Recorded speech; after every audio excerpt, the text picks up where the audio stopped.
Hello दोस्तों, मेरा नाम मान सिंह है और आप मेरा यूट्यूब चैनल है MK ब्लॉग। तो दोस्तों, आप सब कैसे हैं?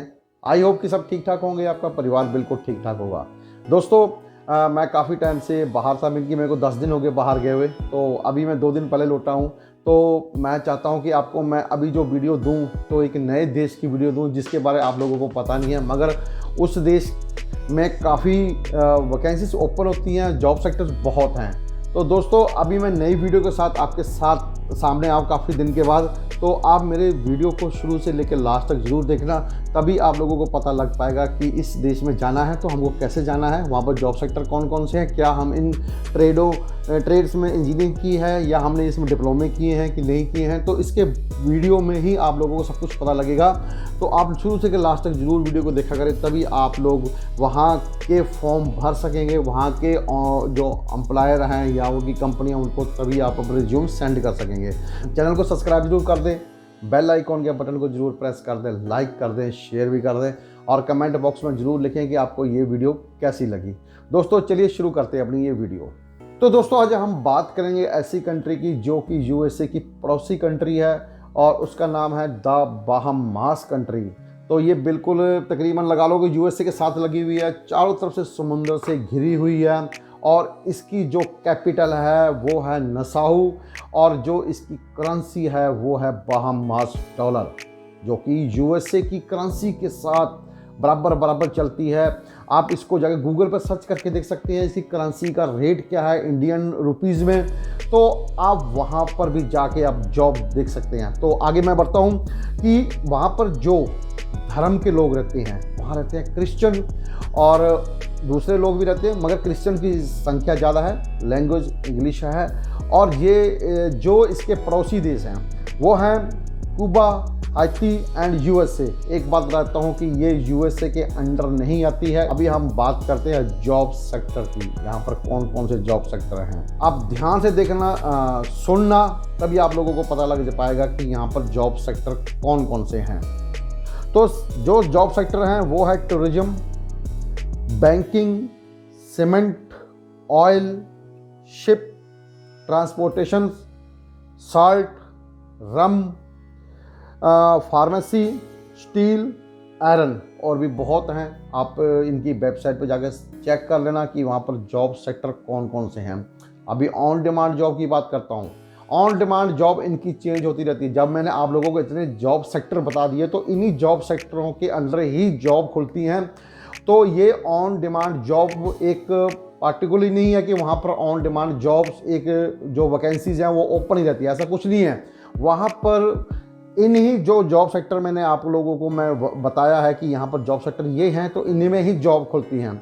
अगर आप लोगों ने इन्हीं जो मैं ट्रेड बताए हैं इनमें आपने इंजीनियरिंग की है, डिप्लोमा किया, अच्छा एक्सपीरियंस है, तो आप एक बार इनकी जॉब पोर्टल है वहाँ पर जाके देखिए कि इन कंपनियों की जॉब खुली है कि नहीं खुली है। अगर खुली है तो आप अपने रिज्यूम ज़रूर सेंड करें वहाँ पर।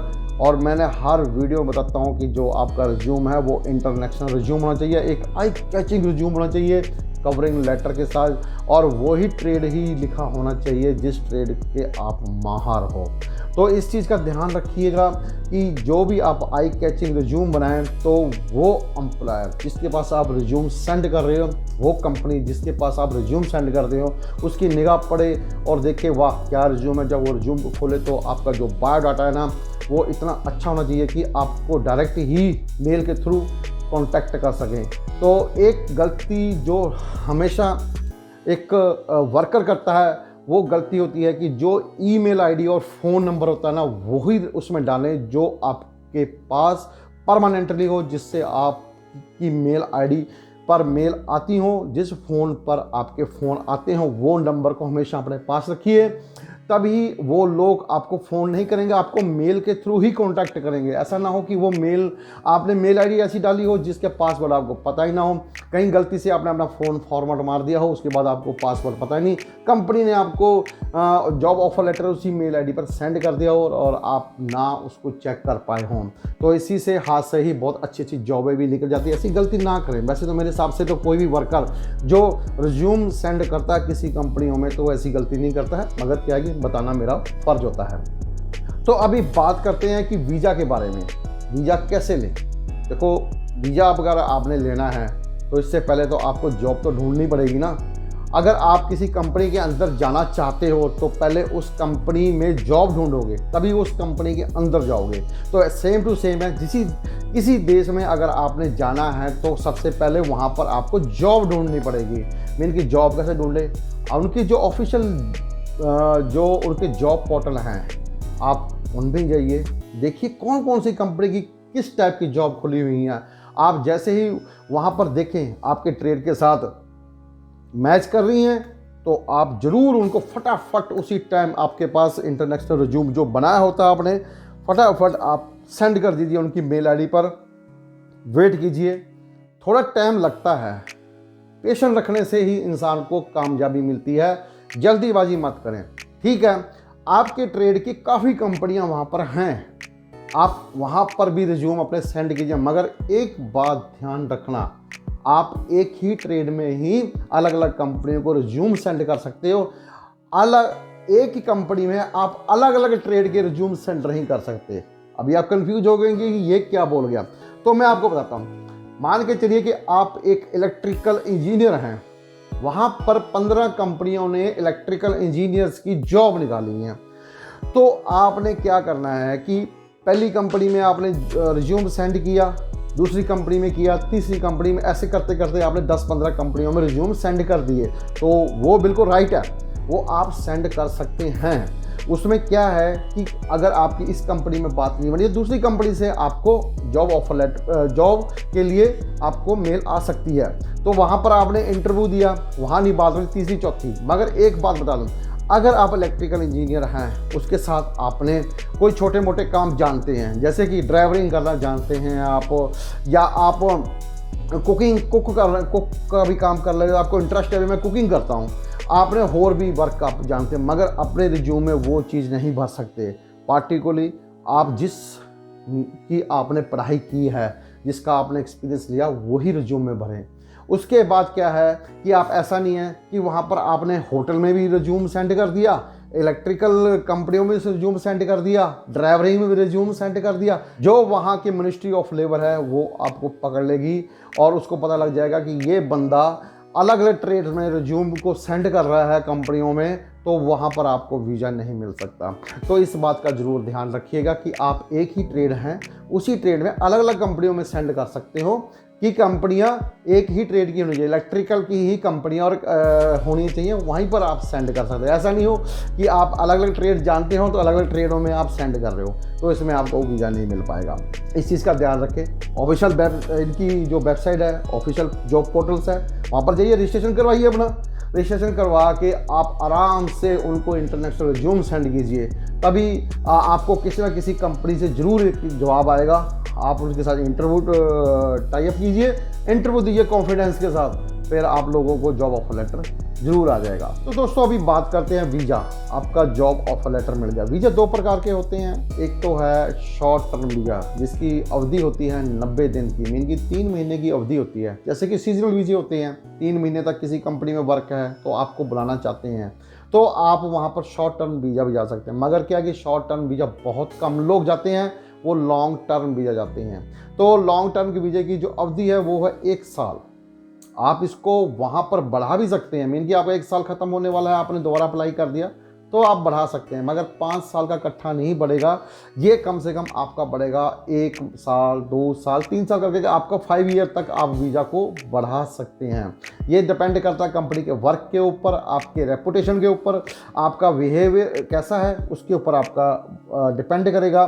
तो आपका वीज़ा बढ़ा दिया जाएगा अगर आप सब कुछ वहाँ पर उनके कानून के अनुसार, उनकी टर्म्स एंड कंडीशन के अनुसार काम कर रहे हैं, वहाँ पर कोई भी आपका क्रिमिनल रिकॉर्ड नहीं है, वहाँ पर अच्छी तरह वर्क कर रहे हैं, तो आप वहाँ पर 5 साल तक भी वर्क कर सकते हैं। मगर कि आपका एक्सटेंड होगा वीज़ा, हर बार एक्सटेंड होगा, तब आप 5 साल तक वीज़ा कर सकते हैं। बाकी पीआर की बात है, वो अभी इन्होंने कोई मेंशन नहीं की है कि पीआर वहाँ पर आप ले सकते हैं कि नहीं ले सकते। वो आप लोगों को वहाँ पर जाने के बाद ही पता लगेगा फिजिकली कि आप पीआर ले सकते हैं कि नहीं ले सकते हैं। तो दोस्तों यहाँ पर डॉक्यूमेंट की बात करते हैं। जैसे ही आपको जॉब ऑफर लेटर मिलता है तो वहाँ का जो एम्प्लॉयर कंपनी आपसे डॉक्यूमेंट मंगाती है, आपके जो सर्टिफिकेट्स हैं, आपकी एजुकेशन सर्टिफिकेट्स हो गए, आपके ट्रेड के सर्टिफिकेट्स हो गए, आपका एक्सपीरियंस सर्टिफिकेट हो गया, आपका पुलिस वेरिफिकेशन हो गया, या मेडिकल भी मंगवा सकते हैं आपसे, कुछ भी जो आपको प्रोवाइड करना ही पड़ेंगे यहाँ पर।